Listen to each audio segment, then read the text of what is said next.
Good afternoon, ma'am. Good afternoon. Ma'am, till pulmonary hypertension we have completed, ma'am. Oh, so I think we Uh, were in chapter number 9. So we haven't studied about the I-69 sequela of cerebrovascular disease or coronary artery disease with angina. Okay, let me start from the next topic, arteriosclerotic coronary artery disease with angina. So till pulmonary hypertension, does anyone have any question?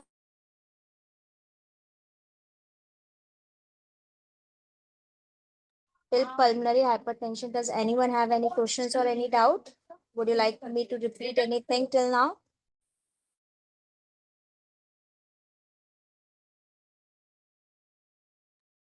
Okay, I'm considering there is no doubt at all. So I'm moving further.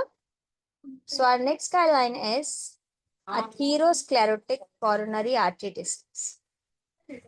So coronary atherosclerotic coronary artery disease means that patient have the plaque, stenosis, narrowing, or plaque accumulation in the coronary artery disease. So I'm just going to pull the picture of the coronary artery disease.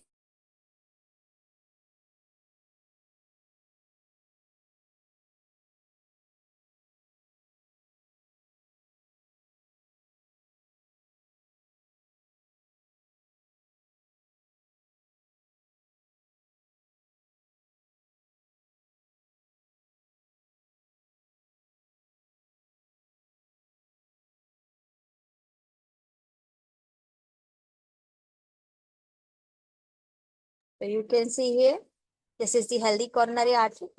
These are the coronary artery. These supplies the blood to the heart.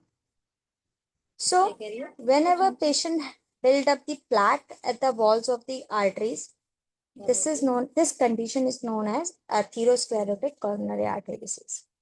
So due to this, what happens? It reduces the blood flow, as well as after certain time, these walls get infarcted. Infarcted means that get dead due to the lack of oxygen. So whenever patient have the atherosclerotic coronary artery disease and having the angina at the same time. So angina is nothing, just the ischemic chest pain. So angina is just an ischemic chest pain. So whenever patient have the angina as well as atherosclerotic coronary artery disease, in that case we have to use the combination. Until unless provider will clearly says that these two conditions are unrelated to each. Any questions so far? So whenever, I'm just repeating it one more time, whenever patient have the atherosclerotic coronary artery disease as well as the angina, in that case, we have to use a combination code of angina and atherosclerotic coronary artery disease until unless doctor will clearly say that these two conditions are unrelated to each other. Just give me a moment. I'm going to mute myself for a moment. Just go through with the guideline number B and let me know if you have any.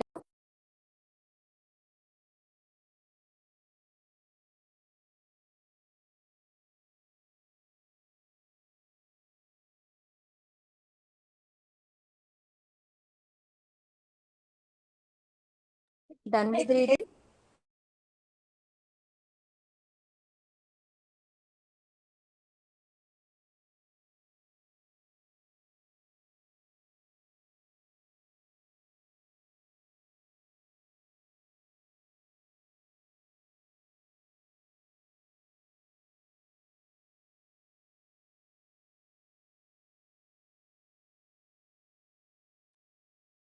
Any questions, any doubt?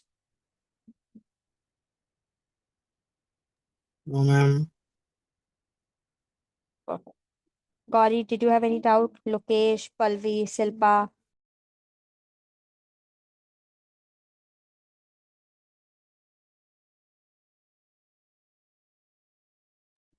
Okay, let's move further then. Next guideline we have intraoperative and post-procedural cerebrovascular accident. So whenever patient have the cerebrovascular accident means whenever there is a condition in the brain vascular system while doing the procedure or after the procedure. We have two types of codes. Intraoperative, it will represent that condition has been occurred during the procedure, and the post procedure will represent that condition has been occurred after the procedure. So whenever patient have the intraoperative and post procedural cerebrovascular accident, we have to use two codes.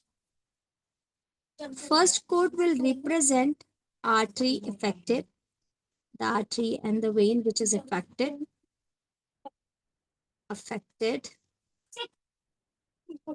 and the second code will represent whether the condition occurred during the procedure or after the procedure.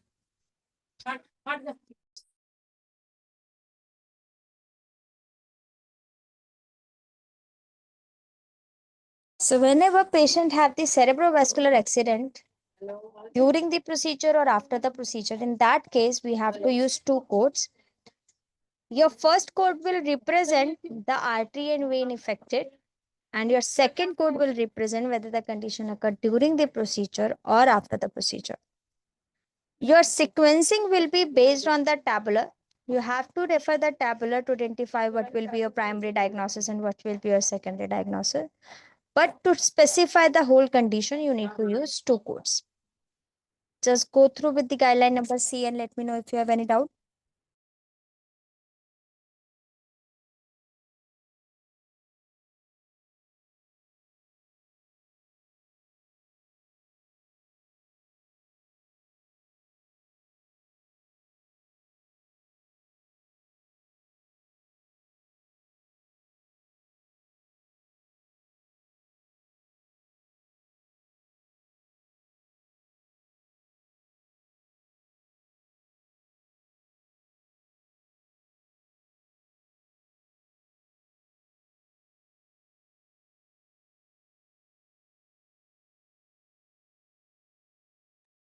Done with the reading?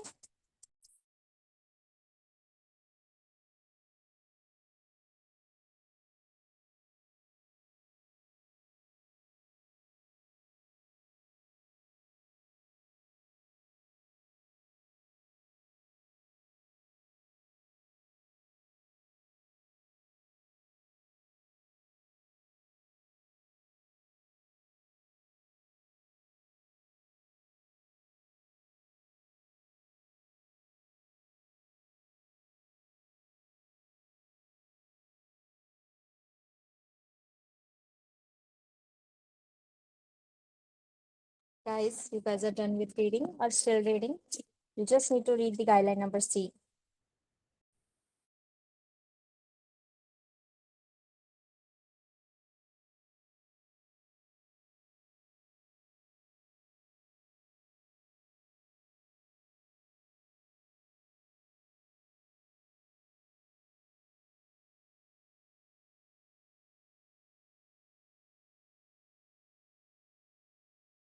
Okay, I'm moving further now.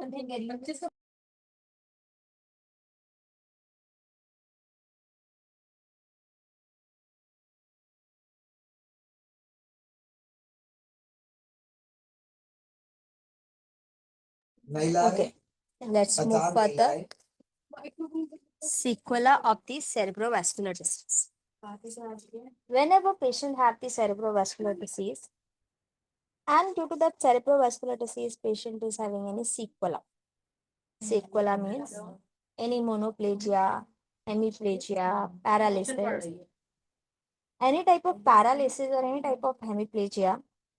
If the patient is having any type of paralysis after the cerebrovascular disease, in that case, you are not allowed to use a code from series G. In that case, you have to use a code from series I-69.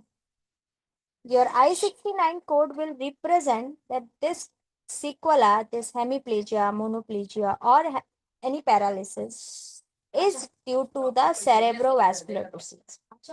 If the patient have the paralysis due to the normal condition, like patient have the paralysis which is not related to the stroke or any cerebrovascular accident, In that case, you are okay to use a code from series G. But whenever patients have the cerebrovascular disease, due to the patient having paralysis due to the cerebrovascular disease, in that case, you have to use a code from series I69. I'm just going to highlight one question in the group. Just try to attempt that question right now. Patient having the monoplegia. Yes, patient have the monoplegia of left. So monoplegia of left upper limb, left upper limb, that is due to the subarachnoid hemorrhage.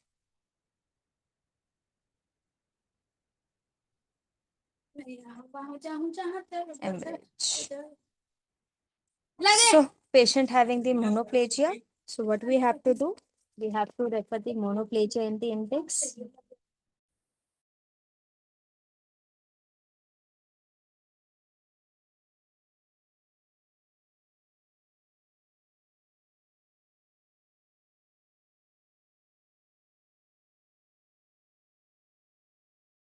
It was monoplegia. We have to scroll it down to reach to the monoplegia.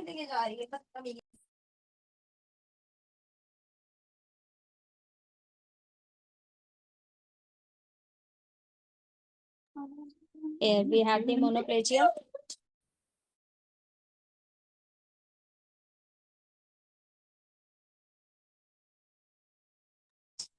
Under the monoplegia, we have to look for the following because it was due to then hemorrhage,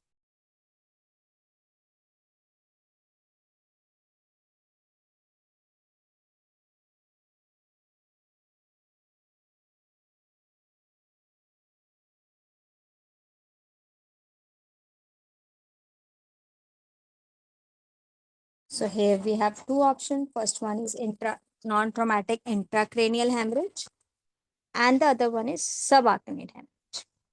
So in our documentation, it was clearly mentioned that this is due to the subarachnoid hemorrhage. So what we will do, we will pick the subarachnoid hemorrhage. And it was left-handed. Patient is left-handed and patient had the condition on the upper limb. So we are going to pick the code I69.03. Now we have to complete this code.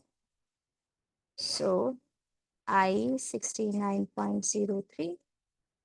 To complete the code, we will refer the tabular only.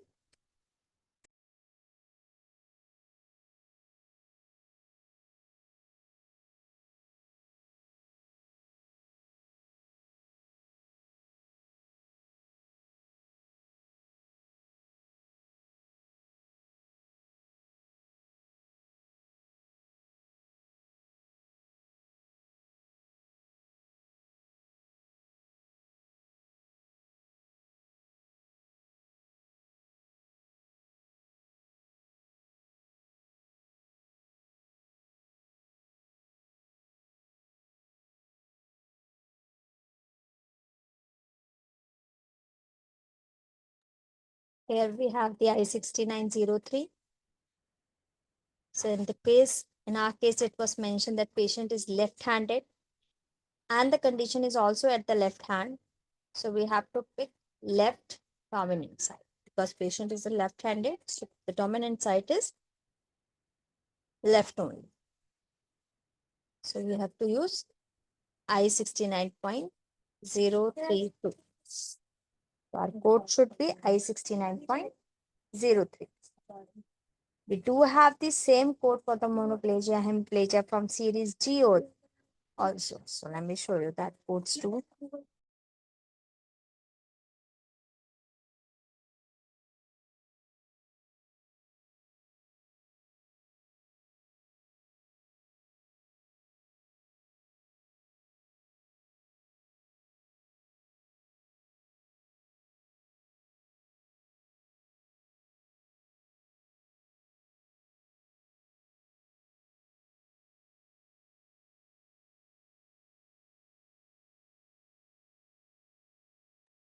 Here we have the code for the monoplasia. We have to use a G series when patient have the direct monoplasia. Then we have to use G series. But if the patient having a monoplasia due to the cerebrovascular accident, in that case, we have to use a code from series I69. Any questions so far? Any doubts?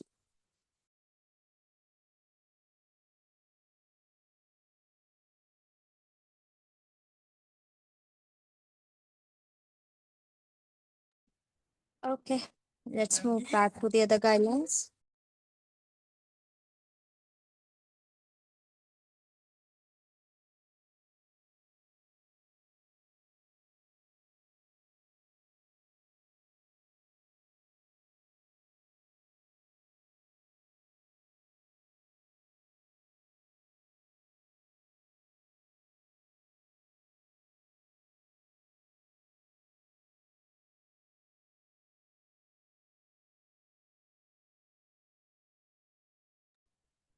Next we have, so we have already gone through with the I69.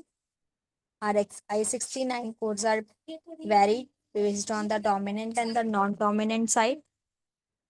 If the patient is left-handed, so the dominant side should be the left side and the right side should be the non-dominant. If the patient is right-handed, right side will be the dominant and the left side will be the non-dominant. For the ambidextrous patient, we have to consider both sides as dominant because ambidextrous means that patient is able to use both their hands equally. Next, we have code from category I69. We have to use I69 codes. We can use I69 code in conjunction with the codes from series I60 to I67. Code from series I60 to I67 will represent the conditions of the cerebrovascular area.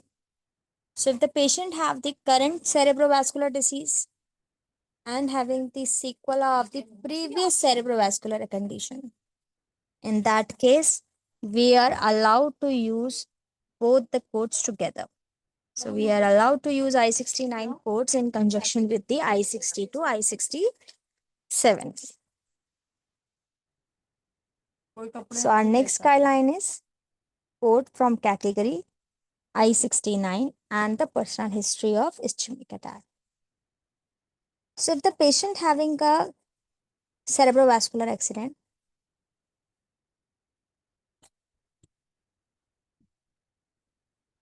so if the patient having a cerebrovascular accident and that has been completely resolved and treated, in that case you are going to use a code history of cerebrovascular accident. But if due to that cerebrovascular accident patient is getting any late effects or any after effects such as monoplasia, hemiplasia or any paralysis, in that case you have to use a sequela code. So if there is no neurological deficits due to the previous cerebrovascular accident, in that case we have to use Z86.73 instead of the I69. You have to use I69 only if patient is having the current neurological deficits due to the previous cerebrovascular accident. Any questions so far?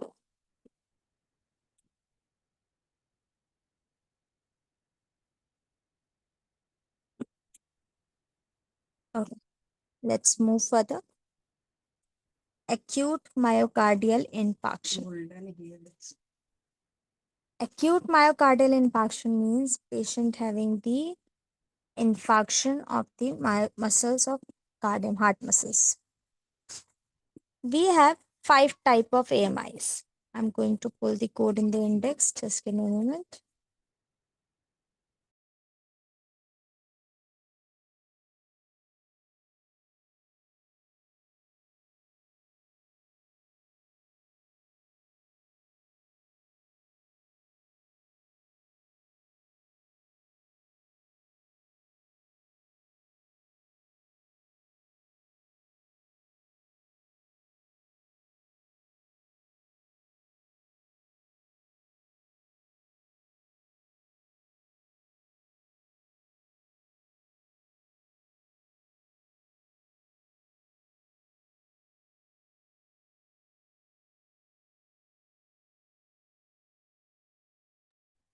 Okay. So here we have the infarction. Infarct. Under the infection, you have to look for the myocardium because we are looking for acute myocardial infarction. So myocardium. By default, we have acute in this word, myocardium word. So acute means any myocardial infarction which is less than 4 weeks. So if it is less than 4 weeks, we are going to say it as an acute. If it is reoccurred during that 4 week, we have to consider it as an subsequent. So we have one column under the acute myocardial infarction, that is subsequent. We have to use subsequent code when patient having the reoccurrence of myocardial infarction during the 4 weeks of the previous infarction. So in that case, we are going to use a code from series I-22 because all subsequent codes are belongs to code I-22. Next section we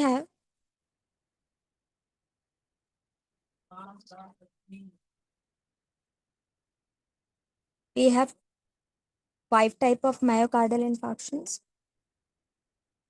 So first we have type 1.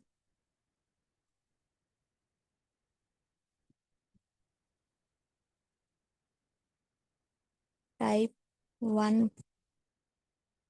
So if the patient have the type 1 myocardial infarction, type 1 myocardial infarction is further divided into the two parts.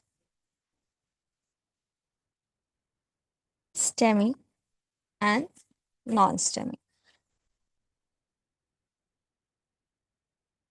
STEMI, and then we have non-STEMI. Non-STEMI is less severe compared to the STEMI. Less severe compared to the STEMI. So if the patient have the STEMI, we have to pick a code based on the location. Our STEMI codes are divided based on the location. You can see here under the myocardial infarction, if you go into the ST elevation, you will get a different code based on the location of the myocardial infarction. So for STEMI, our codes are divided based on the location of myocardial infarction. Next, we have non-STEMI. Non-STEMI, for non-STEMI, we just have the one code that is I-21.4.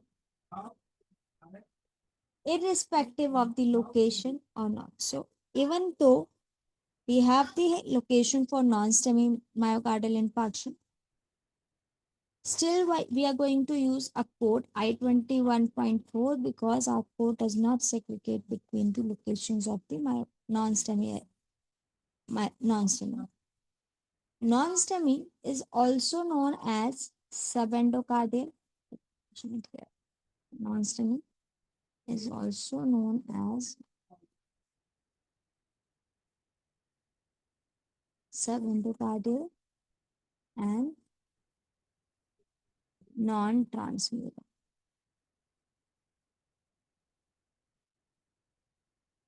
So if the patient having the non-STEMI myocardial, non-ST elevation myocardial infarction, in that case, we have to use a code I-21.4. If the patient have the subendocardial myocardial infarction, in that case, we have to use a code I-21.4, or even the patient have the non-transmural. In that case, also we have to use the same code, that is I-21.4. For non-ST elevation, our code is not divided based on the location effective. Whereas ST elevation and the transmural myocardial infarction code is divided based on the location effect. So STEMI, we have to use a code based on the location. But for non-STEMI, our code will be I-21.4 in all the situations. Also, we have another instruction for the type 1 myocardial infarction, which states whether the patient is coming with the STEMI and that evolves or that heals to the non-STEMI. In that case, we have to quote the STEMI. Let's say patient came with the non-STEMI that has been evolved to the STEMI. In that case also, we have to quote the STEMI. So if during the same encounter, same admission, patient came with the one type of myocardial infarction, which has been evolved or healed to the another type of myocardial infarction, in both the cases, you have to quote the STEMI only. You are not going to quote the non-STEMI. So to remember, you can say it. If the patient had this STEMI during the admission, even though patient currently have been non-STEMI, still you are going to quote STEMI. Or if the patient currently have the STEMI and in the past had the non-STEMI, still you are going to quote it as in STEMI only. So whenever patient had the STEMI, which has been exacerbated or the healed to the lowest one, you have to quote the STEMI only. You are not going to quote it non-STEMI whenever patient have both the conditions together. Next, we have type 2 to type 5. Type 2 to type 5 myocardial infarction is also known as secondary myocardial infarction. It is secondary myocardial infarction. Why secondary? Because patient had the type 2 to type 5 myocardial infarction only if the patient had any procedure, had any ischemic condition, had any other disease, then only patient got the type 2 to type 5 myocardial. So for type 2 to type 5 myocardial infarction, we have to use two codes. We have to represent the reason of the myocardial infarction, that etiology, and then we have to code the myocardial infarction. So for type 2 to type 5, we just have the two codes. For type 2, we have I-21.A1 and 325 we have A9. This type 2 to type 5 is known as secondary myocardial infarction. And whenever patient had a secondary condition, in that case, we have to use the two code to represent the reason as well as the effects patient is currently having. So we have to code the etiology and manifestations together. And the sequencing will be based on the tabular. You have to refer the tabular to understand the sequencing of the myocardial infarction. And you have to use a subsequent code. We have a section for the subsequent also. So you have to use a subsequent code only if during the 4 weeks, so it should be in 4 weeks, patient have same type of myocardial infarction, same type of myocardial infarction. It's not like that patient had the type 2 myocardial infarction on April 1st and now patient is coming with STEMI on April 10th. So you are going to use the acute and subsequent method. Because patient had the type 2 myocardial infarction earlier and now coming with the type 1, we just need to quote the current condition. You are not going to quote the subsequent one.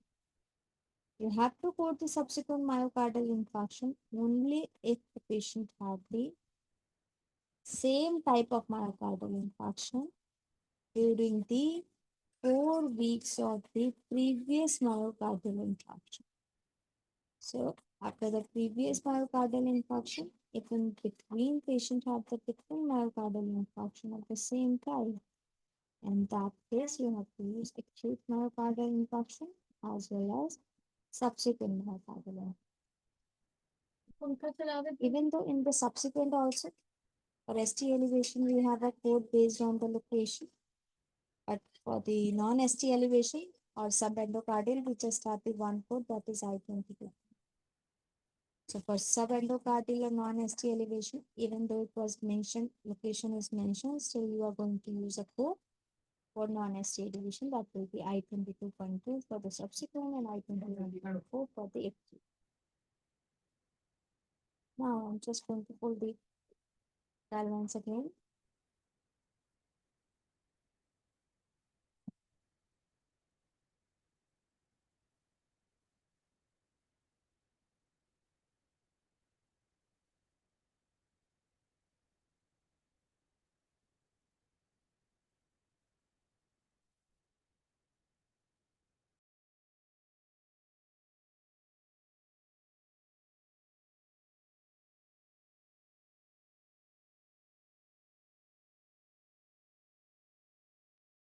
Any questions, any doubt in the guideline number 1 or 2?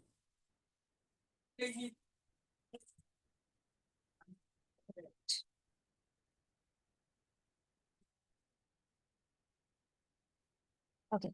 Now, third guideline states if it is a non-transmural or subendocardial, which is same as a non-ST elevation.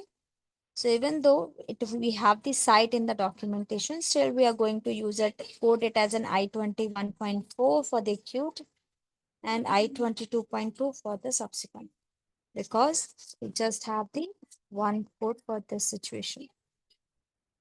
Next, we have subsequent acute myocardial infarction.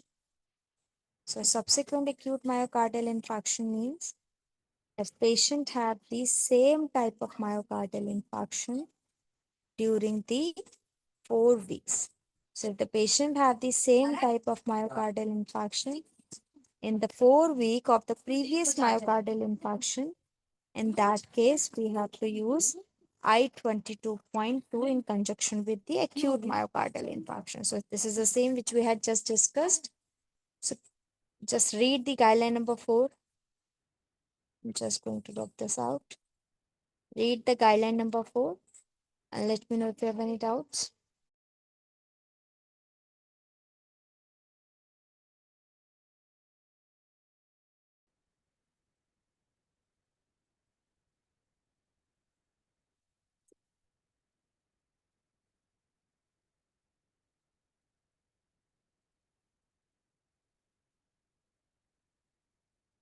Shall we proceed further? Any question in the 4th guideline? Just have the reminder that we have to use a subsequent code only if the patient had the same type of myocardial infarction during the 4 week of the previous myocardial infarction. So if the patient had the previous myocardial infarction and during the 4 week of the previous myocardial infarction, patient does have the recurrence of the previous myocardial infarction, in that case, you are going to use a code from series I-22 in conjunction with the I-20.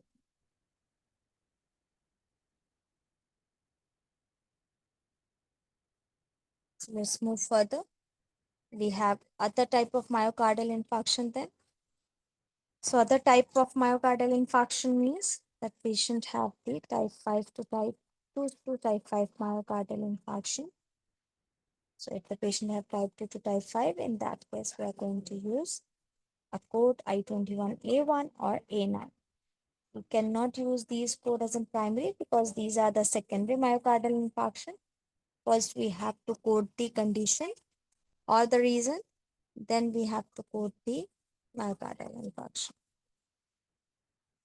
6, we have myocardial infarction with a coronary microvascular dysfunction. So if the patient have the coronary artery disorders as well as the myocardial dysfunction, coronary myocardial dysfunction, in that case, we have to code the I-21.3. This code specifically designed for the myocardial infarction with the coronary artery, coronary microvascular dysfunction.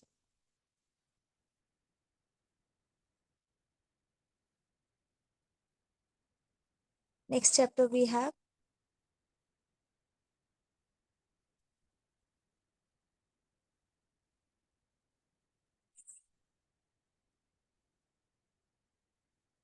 acute obstructive. So next chapter we have a code from series J00 to J99. We have to use a code from series J00 to J99 whenever patient have the any respiratory disorder. So whenever patient have any respiratory disorder, in that case, we are going to use a code from series J00 to J99. In this chapter, we does not have any sequencing instruction. It does not have any sequencing instruction. So our sequencing is based on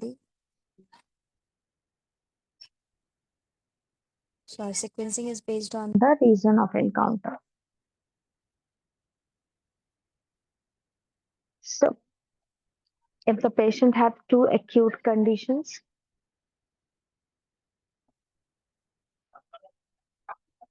any chronic condition and patient having acute exacerbation of that chronic condition, in that case, you are going to code a separate code for the acute exacerbation of the chronic condition. So I'm just going to repeat it one more time. Whenever patient have the acute exacerbation of the chronic obstructive bronchitis and the asthma, so acute exacerbation of the chronic obstructive bronchitis and asthma, any chronic condition.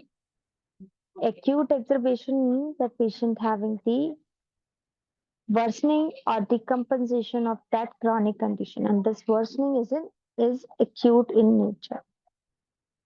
So whenever patient have the worsening condition or the acute exacerbation, in that case we are going to use a code from series J44 to J45. So J44 to J45, we will get a combination code for the acute exacerbation. So in this chapter, we will get the combination code for the two condition whenever patient having the acute exacerbation from the previous chronic condition.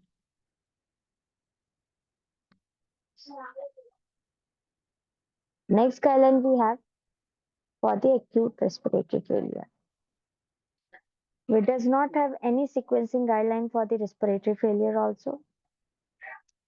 So whenever patient have the respiratory failure, we have to see if there is any other chapter guidelines. Like in the chapter first, we had the instruction that whenever patient have the COVID and the respiratory failure, we have to keep COVID as a primary diagnosis. So whenever patient have the respiratory failure, we have to see the other chapters guideline to make sure that patient does not have any other guideline for the respiratory system or the any other guidelines for the other chapters. So if the patient have the condition and we have a specific guideline for that condition, in that case, we are going to follow the other chapter guidelines. So like if the COVID and the respiratory failure, both the conditions are there, you have to refer the chapter first guideline, which will tell you that you have to keep COVID at the primary position and the respiratory failure at the second position. So whenever patient have a respiratory failure and any other condition, so at that time to determine the sequencing, you have to refer the other conditions guideline. If there is no guideline at all for the other condition and for your current condition, in that case, you have to see the severity of the condition and the reason of encounter. So in that case, the severity and the reason of condition will supersede in calculating the primary diagnosis or in determining the primary diagnosis. So you can use as a principal diagnosis when patient does not have any other condition or does not have any other guideline in regards to the respiratory failure. So just read the guideline number first and the guideline number second.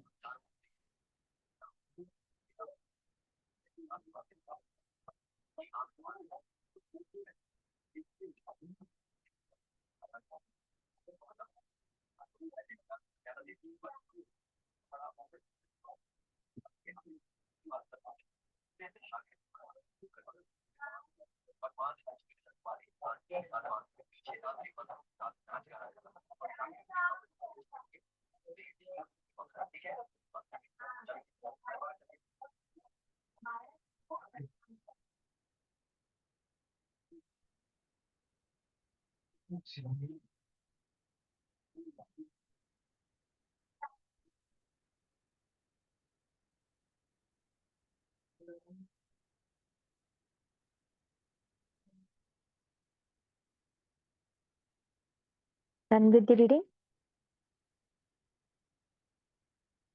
You just need to read the guideline number first and second.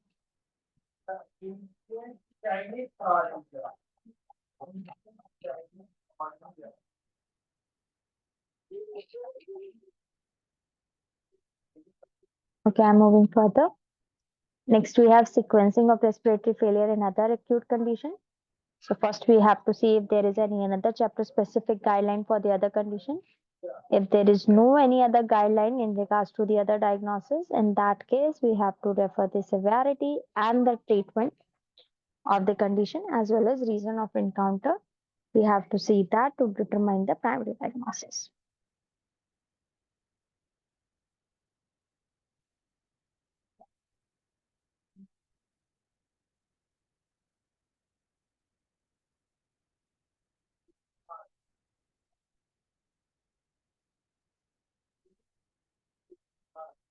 Next section we have influenza due to the certain identified influenza virus. For the influenza, we have three codes J09, J10, and the J11. Let me pull these codes into the tabular.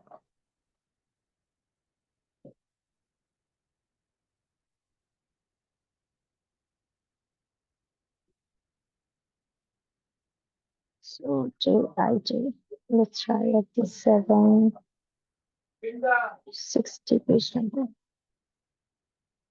IJ.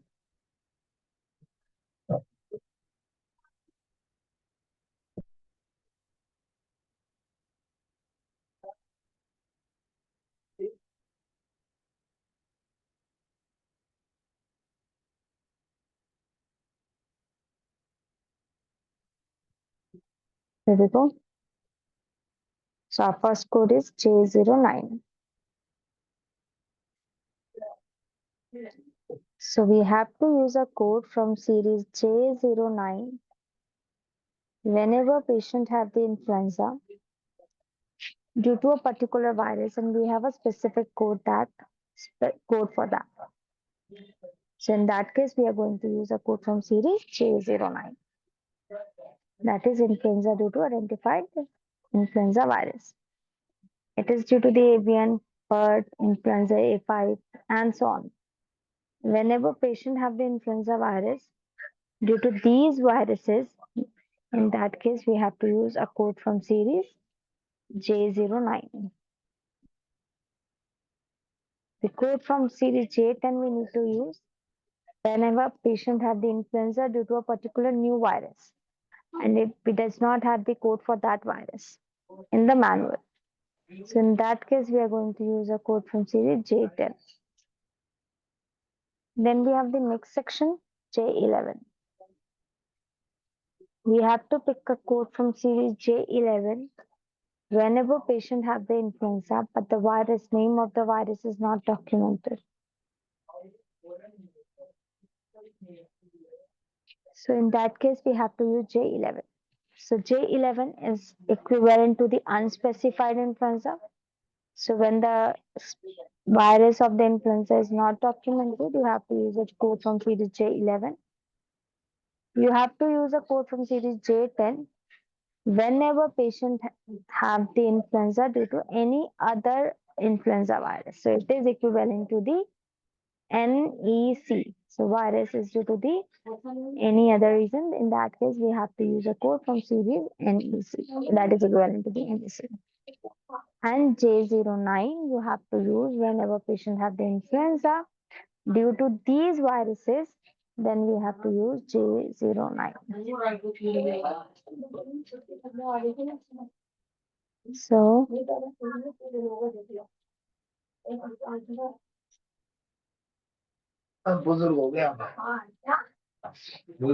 okay, so I'm just going to mute myself. Just go through with the guideline number C and let me know if you have any doubt. Just go through with this guideline and let me know if you have any doubt.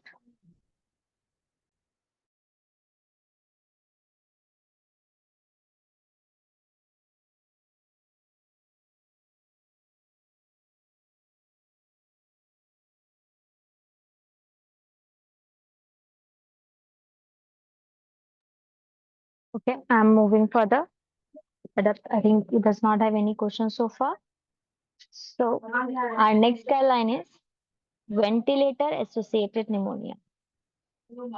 So whenever patient have the ventilator associated pneumonia, in that case, what we have to do, we have to use a primary code J95.851 and your secondary code will be the agent behind the pneumonia.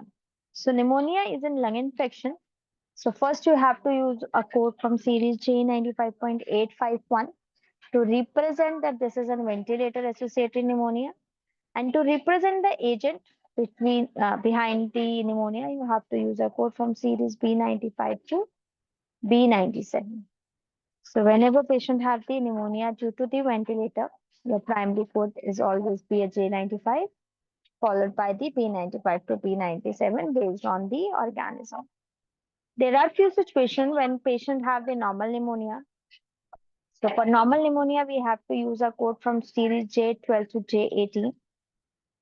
And in conjunction with the normal pneumonia, patient develop the ventilator associated pneumonia during the hospitalization. So if that's the case, patient develop the ventilator associated pneumonia, which is also known as VAP. During the hospitalization, in that case, we are going to use a primary pneumonia as the primary position. We have to use J12 to J18 code at the primary position. Then we have to use a code from series J95851 to represent that this is an ventilator associated pneumonia. And at the third level, we have to use the organism behind the ventilator associated pneumonia. So I'm repeating one more time. Whenever patient have the ventilator associated pneumonia, in that case, we have to use J95.851 at the primary position, then B95 to B97 based on the organism. And at the third position, we have to use the pneumonia code.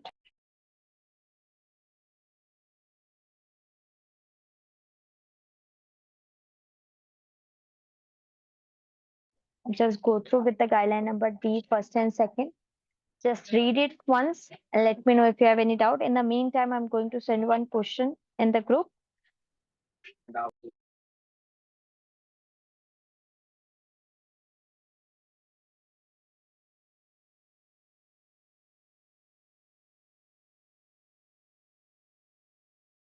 Gosh, my pen is not working. Just a minute.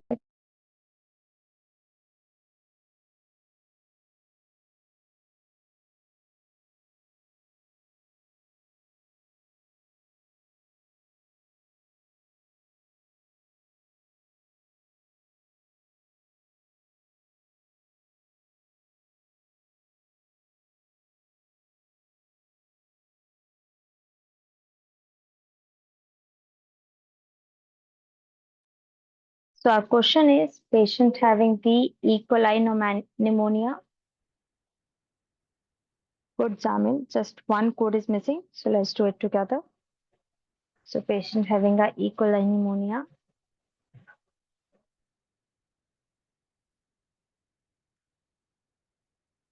As well as ventilator associated pneumonia. And that ventilator associated pneumonia is due to the Helicobacter pylori. So first we have to look for the pneumonia code. So we will refer pneumonia in the index. Let's try page number 330.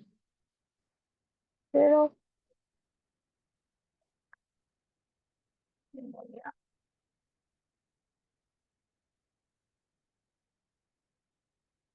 Here we have the pneumonia. Under the pneumonia, we have to look for the E. coli pneumonia first, because patient had the E. coli pneumonia earlier. So that is J15.5 for E. coli. So our first code would be J15.5. Then we have to look for a ventilator associated pneumonia. So under the same pneumonia, we will look for the ventilator associated. So where it is? Here we go, ventilator associated. That should be J95.851. J95.851. If we pull this code J95.851, I'm going to pull this code in the tabular.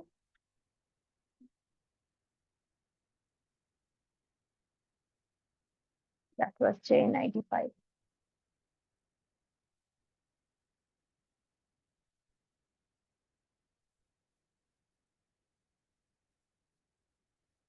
Here we go, J95.851. We have a specific instruction here which tells us that we have to use a one more code here to represent the agent. So as H. pylori is a reason of behind the ventilator associated pneumonia, so we have to find a code for H. pylori separately. And whenever we have to find a code for the infection agent, in that case, what we have to do? We have to refer the infection in the index. So I'm going to pull infection, which might be at the page number 258. Infection. So we have to refer the infection in the index, and under the infection, we have to pull the organism. So it was H. pylori, so that might be on this page. Here we go, H. pylori. And whenever we have to code the agent, in that case, we have to pick a code which says that as a cause of disease classified as well. So our third code should be B96.81. So whenever patient have the pneumonia as well as the ventilator pneumonia, we have to use the three code. Your first code will represent general pneumonia. Your second code will represent ventilator associated pneumonia. And your third code will represent agent behind VAP, ventilator associated pneumonia. That will represent the agent behind VAP. Any questions so far?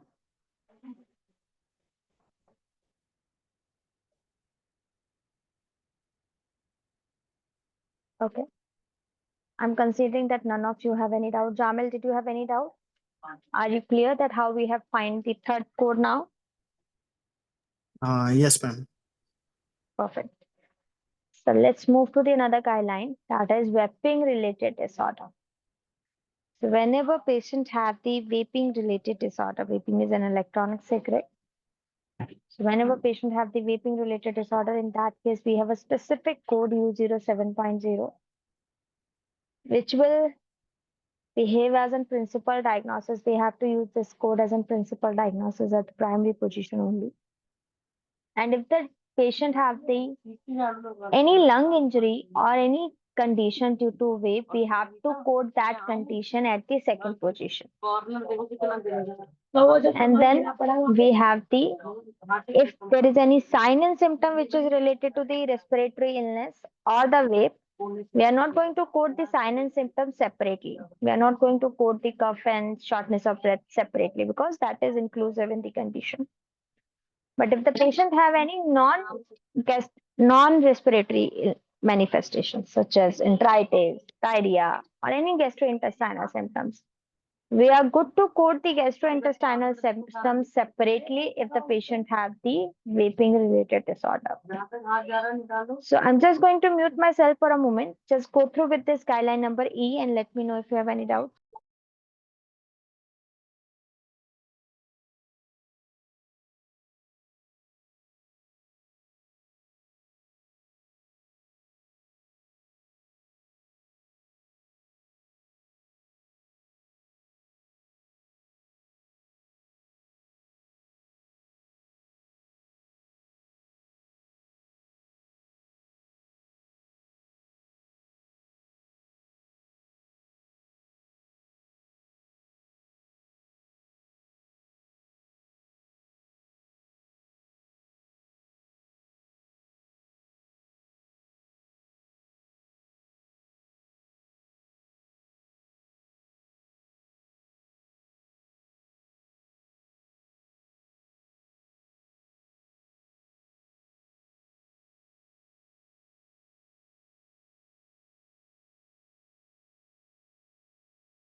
done with the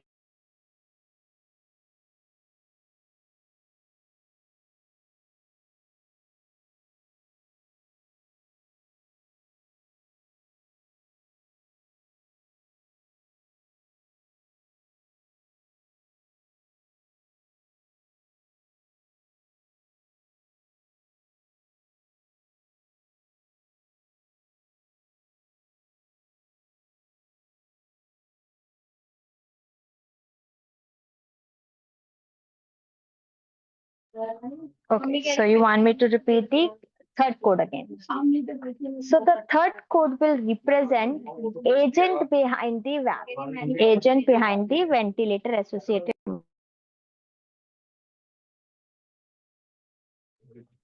So whenever patient have the ventilator associated pneumonia, we have to use two codes. Your first code will be J95.851 and your second code, because it is a pneumonia, you have to represent the agent behind the lung infection. Pneumonia is a lung infection.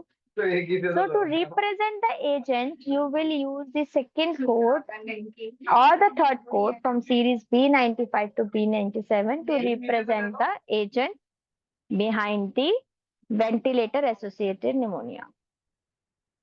Any questions so far?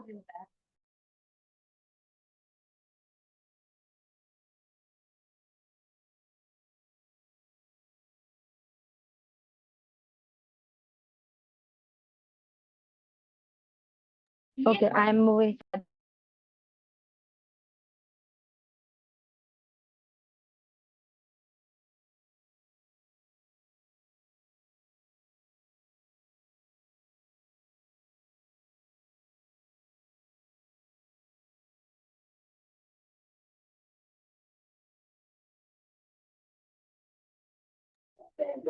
Next chapter, it does not have any guideline for the chapter number 11, that is disease of the digestive system.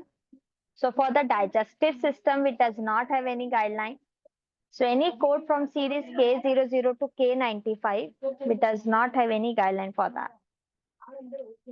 Next, we have chapter number 12, diseases of skin and subcutaneous tissue. So in this chapter, we have the guideline for the ulcer only. So in this chapter, we have the guideline for the ulcer only. We does not have any other guideline. However, we do have codes here. We do have number of codes here, but the guideline is for the ulcer only. We does not have any other guideline for this section. So our ulcer codes are vary based on the stage of ulcer. So ulcer code are based on the stage of ulcer. And the stage is vary based on the depth involved in the ulcer. So if the patient have the ulcer, which is deep till the level of dermis or epidermis, in that case, we are going to use the code from series first stage. So let me pull that codes here, just a second.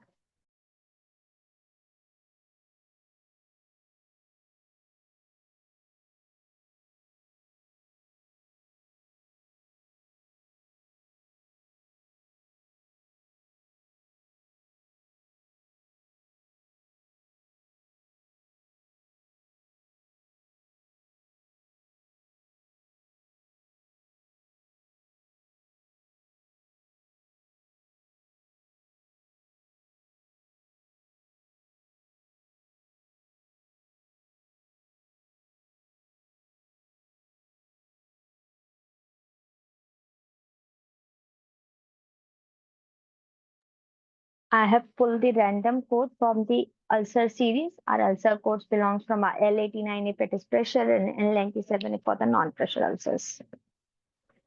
So if it is a pressure ulcer, we have to use a code from series L89. And you can see here, we have a code based on the stage of the ulcer.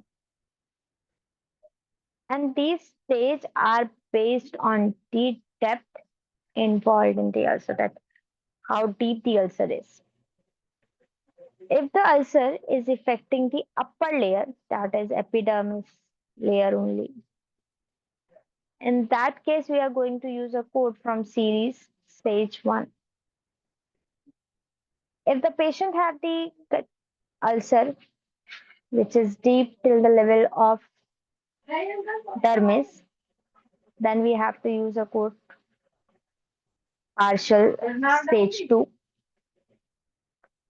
And if it is still the level of subcutaneous tissue, you have to consider it as in stage 3.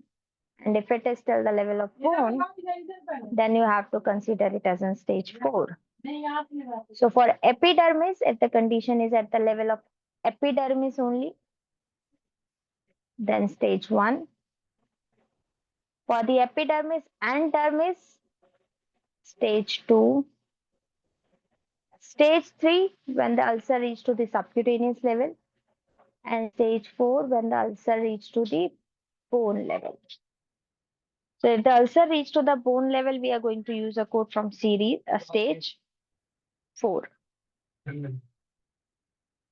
So for ulcer, it is not necessary for your doctor to tell you the stage. If just doctor tell you the depth of the ulcer, that is sufficient to determine the code. If doctor tells you that ulcer is till the level of subcutaneous tissue, then as an coder, it is your responsibility to consider it as a third stage. If the patient have the ulcer that reach to the bone level, in that case, you have to consider it as in stage 4, irrespective whether doctor says it as in stage 4 or not. We do have a code for unstageable ulcer. You have to use unstageable ulcer whenever the stage of the ulcer is not clear. Doctor states that he does not able to determine the stage of the ulcer. In that case, you have to use unstageable. You have to use unspecified when the stage of ulcer is not documented. So when doctor is clearly telling you that I'm unable to determine the stage of the ulcer, in that case, you have to consider it as an unstageable. And when the stage of the ulcer is not documented and doctor is not talking about any depth of the ulcer, in that case, you are going to use a unspecified. So difference between the unspecified and unstageable is clear. That what is the difference between these two?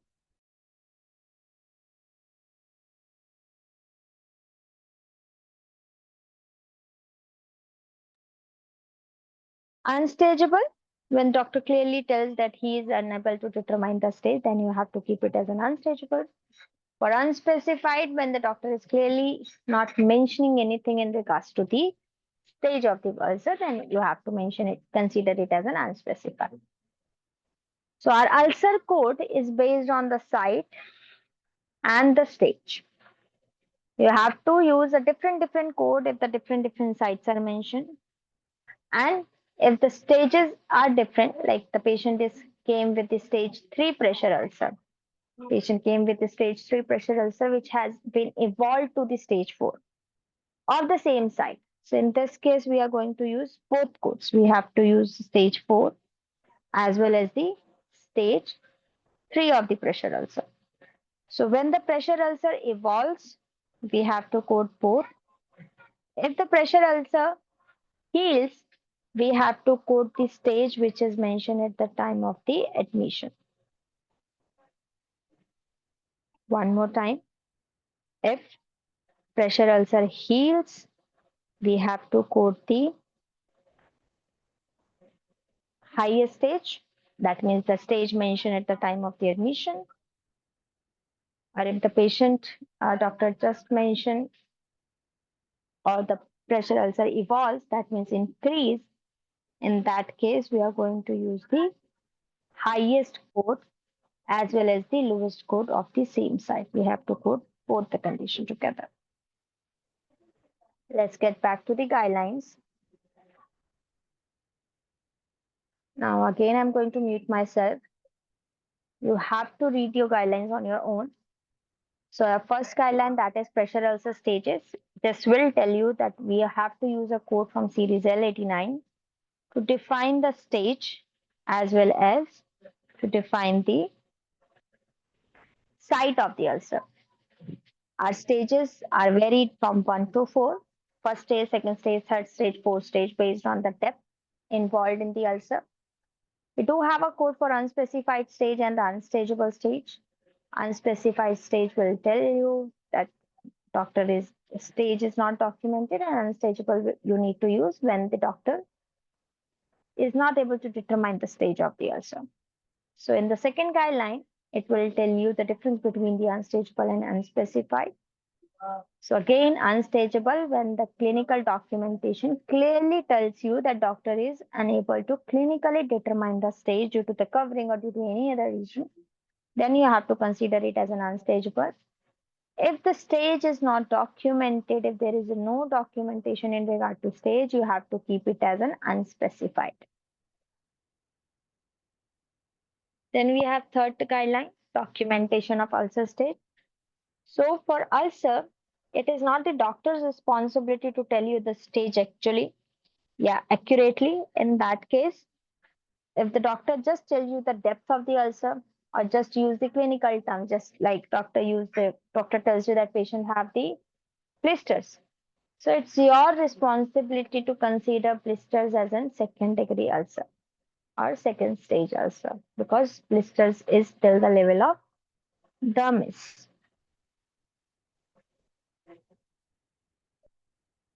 If the pressure ulcer is healed at the time of discharge, in that case, if it is healed at the time of discharge during the inpatient admission, you have to use the stage which is given at the time of the admission. If the patient is admitted with the healed ulcer, in that case, you are going to use a code history of ulcer. If the ulcer is in the healing phase, not healed as of now, so you have to code the stage which is after the healing.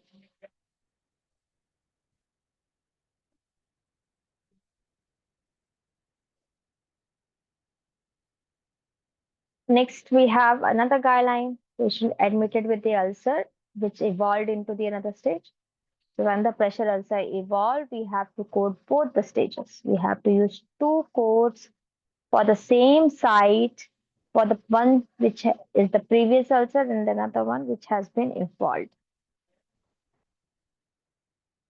Then we have pressure-induced deep tissue damage.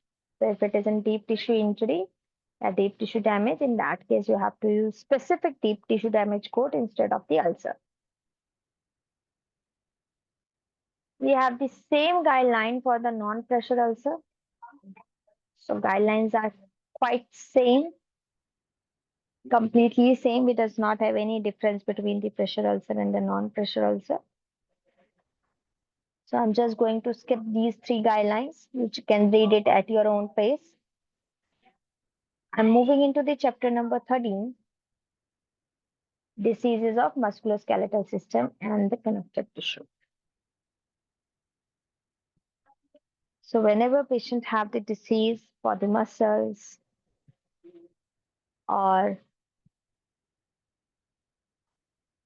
bones, in that case, we have to use a code from series M00 to M99. You have to remember that these codes are for the diseases, not for the injuries. If the patient have the injury, in that case, you have to use a code from chapter 19.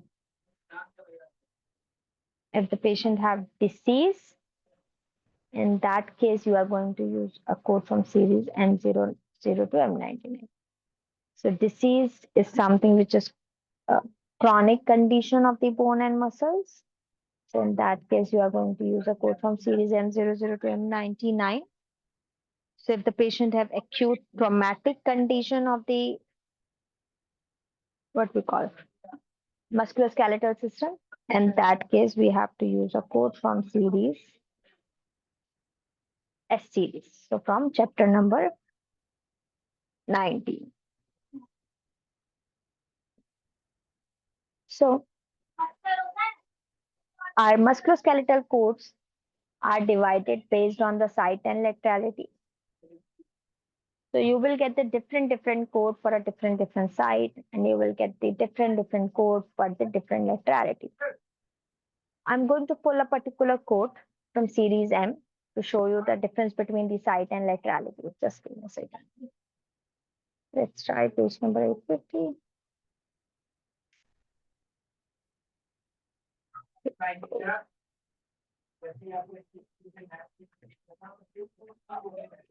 So you can see here, we have a series M02 for the post dysentery arthropathy.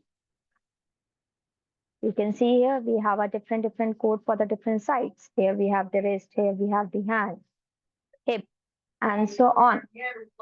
So same condition, but the code varies based on the site, affected site. So different code for the different sites.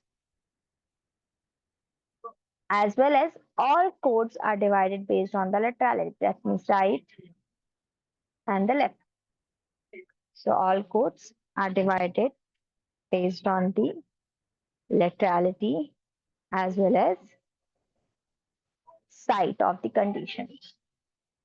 So it's your responsibility to choose the correct code based on the correct site and the laterality.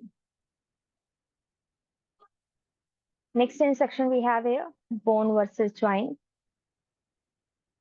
So if the patient have a condition and we does not have a code for a particular joint, so in that case, we are good to use a code for the particular bone which is affected, because in the joint, so in the joint, in that case, if you have a code for a bone, then it is good to use a code for a bone. If that you does not have a code for a particular joint. Next instruction we have here, acute traumatic versus chronic or recurrent musculoskeletal condition. So I already told you, if it is an acute traumatic condition, you have to use a code from chapter number 19. If it is acute traumatic, you have to use a code from chapter number 19. If it is a recurrent musculoskeletal condition, you have to use a code from series chapter number 13. So if it is a recurrent musculoskeletal, then you have to use a code from series chapter 13. So traumatic, S series, chronic and recurrent musculoskeletal condition, M series. Next instruction we have here, coding for pathological fracture. So whenever you are going to code, use a code for pathological fracture. In that case, you have to use a 7th character. Your 7th character will represent the phase of treatment. So 7th character will represent phase of treatment. If the patient is getting the active treatment, you will use 7th character A. So for active treatment, you are going to use the 7th character A. For healing phase, you have to use the 7th character D. If it is in the healing phase, you have to use the 7th character D. And if you are getting, your patient is getting any sequela or the late effect of that injury, you have to use the 7th character S. So your 7th character will be based on the phase of the treatment instead of the provider. So if the patient is getting the active treatment, 7th character D, you have to use 7th character D after the completed treatment and the condition is at the healing phase. Then you have to use 7th character D. You can use 7th character S if whenever patient get any after effects after the fracture, pathological fracture. And if it is patient is having any complication of the surgical treatment, then in that case you have to code the complication only. You are not going to code the surgical condition. Next we have the osteoporosis. So osteoporosis is systemic condition. That means patients all bones will be going to affected. So systemic conditions are when the patient's all bones are getting affected, that is systemic. Systemic means any condition which affect all whole body, that is the systemic condition. Examples are osteoporosis. Osteoporosis is one of the example of systemic condition. Hypertension, diabetes, these are the example of the systemic condition because these conditions will affect the whole body. So for osteoporosis, we have two categories, M81 and M80.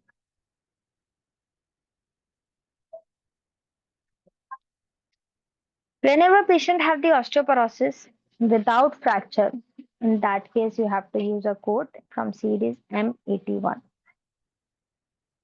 So M81 series will represent the patient have the osteoporotic fracture without pathological fracture. That patient does not have any fracture due to the osteoporosis.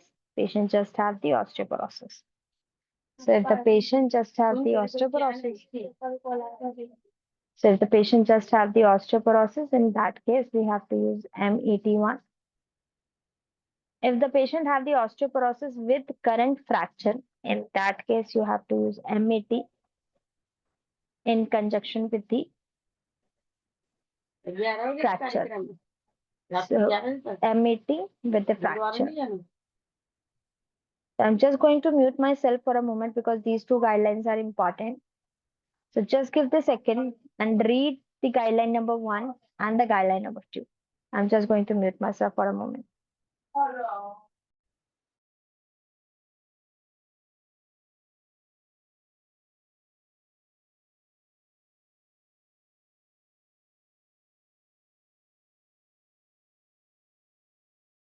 Done with the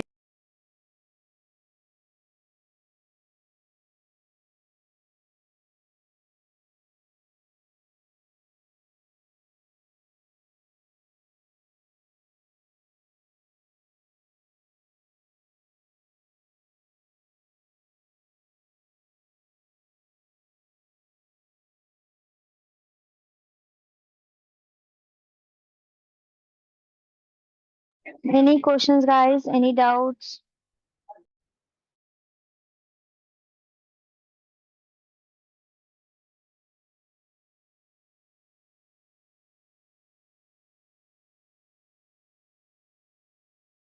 Let's move further now.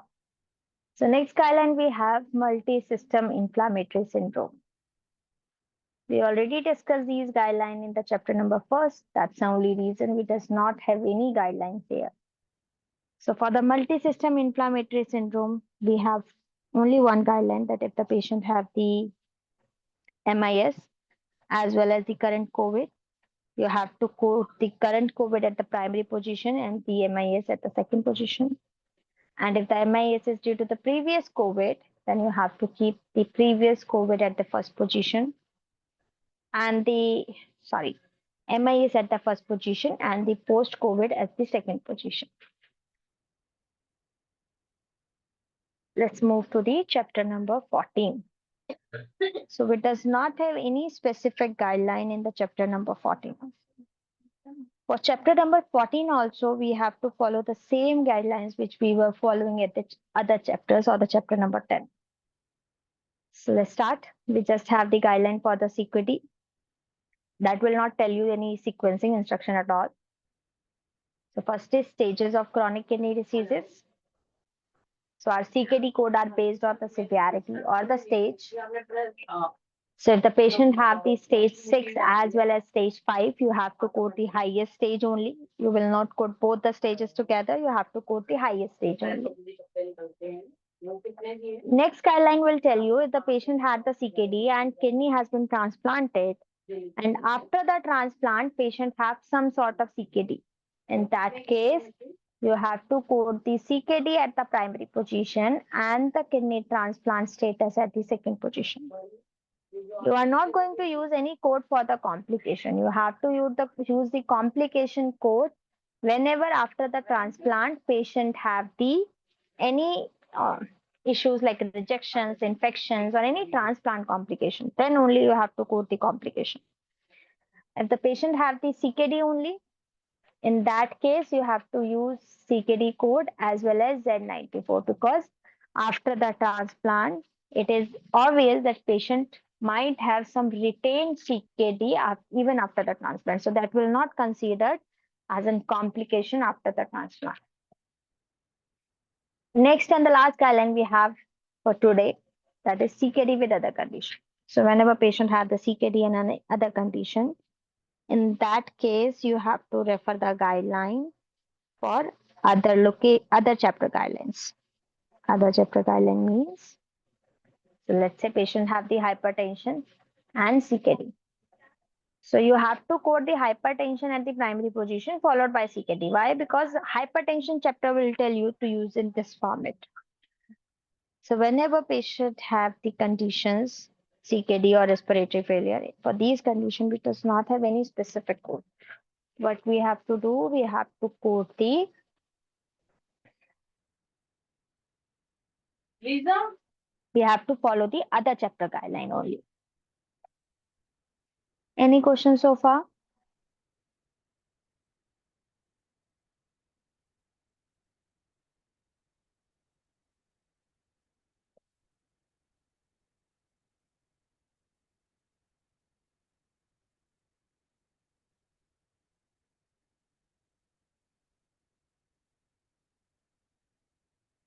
Okay.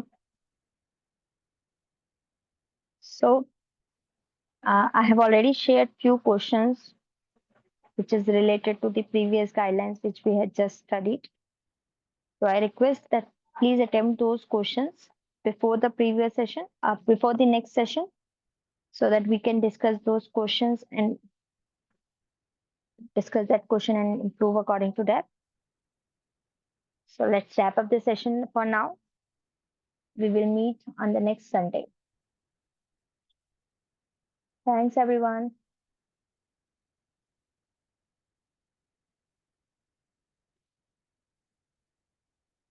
So we have completed till the chapter number 14. Completed chapter 14.